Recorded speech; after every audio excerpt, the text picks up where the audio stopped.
Palakkad Karimba പനയമ്പാടത്തെ road നിർമ്മാണത്തിൽ വീഴ്ചകൾ ചൂണ്ടിക്കാണിച്ചുള്ള IIT റിപ്പോർട്ടിൻ്റെ പകർപ്പ് പുറത്തു വന്നു.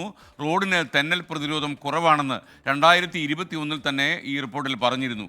വേഗ നിയന്ത്രണം വേണമെന്നത് ഉൾപ്പെടെയുള്ള കാര്യങ്ങൾ ദേശീയപാത അതോറിറ്റി പക്ഷേ ചെവിക്കൊണ്ടതായി തോന്നുന്നില്ല. പാലക്കാട് കരിമ്പയിൽ നിന്ന് വിപിൻ സി വിജയൻ വീണ്ടും ചേരുകയാണ്. വിപിൻ, ഈ IIT റിപ്പോർട്ട് മനഃപൂർവ്വം ദേശീയപാത അതോറിറ്റി അവഗണിച്ചു എന്നാണോ നമുക്ക് പറയാൻ കഴിയുക?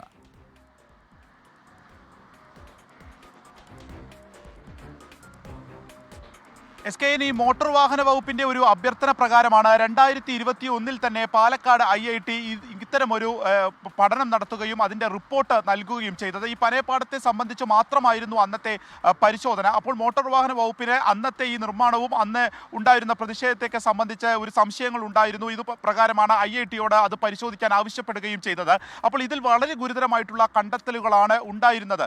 അതിൽ ഏറ്റവും പ്രധാനമുള്ളത് ഈ കാഴ്ച പരിമിതി ഉണ്ട് എന്നുള്ളതാണ്. അതായത് ഓവർടേക്കിങ്ങിനായി ായാലും മുന്നിലെ വാഹനം പോകുമ്പോൾ അതിൽ നിർത്താൻ, അതായത് മുന്നിലത്തെ വാഹനത്തിൻ്റെ ഒരു നേച്ചർ മനസ്സിലാക്കി പുറകിലെ വാഹനത്തിന് നിർത്താനുള്ള ഒരു കാഴ്ച പരിമിതി ഉണ്ട് ഈ പ്രദേശത്ത് എന്നുള്ളതായിരുന്നു ഒരു പ്രധാനമായിട്ടുള്ള കണ്ടെത്തൽ. പിന്നീട് കൈവരികളില്ല, ഒപ്പം തന്നെ വേഗ നിയന്ത്രണം ആവശ്യമായിട്ടുള്ള ഒരു സ്ഥലമാണ്. 3-4 സ്ഥലത്ത് ഗുരുതരമായിട്ടുള്ള കർവുകൾ ഈ IIT റിപ്പോർട്ടിൽ പറയുന്നുണ്ട്. അപ്പോൾ അത്തരം കർവുകൾ ഉണ്ടാകുമ്പോൾ നമുക്ക് ഈ സ്ഥലം പൂർണ്ണമായിട്ട് കാണുമ്പോൾ തന്നെ മനസ്സിലാവും ഒരു ചെരിവാണ്, കുത്തനെയുള്ള ഇറക്കത്തിൽ പൂർണ്ണമായും ചെരിവാണ്. അപ്പോൾ അത് ഡ്രൈവർമാരുടെ ഒരു സംശയത്തിനിടയാക്കുകയും അത് അപകടത്തിന് ഒരു കാരണമാവുകയും ചെയ്യും. അപ്പോൾ ഈ ഒരു സമയത്ത് ഏകദേശം 1 മണിക്കൂറിൽ 35 കിലോമീറ്റർ മാത്രമായിട്ട് വേഗപരിധി ചുരുക്കണം എന്നുള്ളതും പറയുന്നുണ്ട്. മറ്റെല്ലാ മാർഗനിർദ്ദേശങ്ങളും നൽകിക്കൊണ്ട് മാത്രമായിരിക്കണം ഈ റോഡിലൂടെയുള്ള ഗതാഗതം എന്നൊക്കെയാണ് ഈ റിപ്പോർട്ടിൽ പറയുന്നത്. ഇതിന് കൈവരികൾ ഉൾപ്പെടെയുള്ളവ വെക്കണം എന്നൊക്കെയുണ്ട്. ഇതിൽ പലതും പാലിക്കപ്പെട്ടിട്ടില്ല. ഈ പറഞ്ഞതുപോലെ തന്നെ ഈ സ്ഥലത്ത് 35 കിലോമീറ്റർ ഒക്കെയായി വേഗപരിധി നിയന്ത്രിച്ചിട്ടുണ്ട് എന്നുണ്ടെങ്കിലും ആളുകളെ അത് അറിയിക്കുന്നതിനുള്ള ഒരു കൃത്യമായിട്ടുള്ള ഒരു സംവിധാനമില്ല, അല്ലെങ്കിൽ അതിൻ്റെ ഒരു മേൽനോട്ടം ഉണ്ടായിട്ടില്ല. ഇവിടെ ഈ മിനുസമായിട്ടുള്ള ഈ ഒരു കണ്ണാടി പോലെയാണ് ഈ റോഡ് പല സ്ഥലങ്ങളിലും കിടക്കുന്നത്.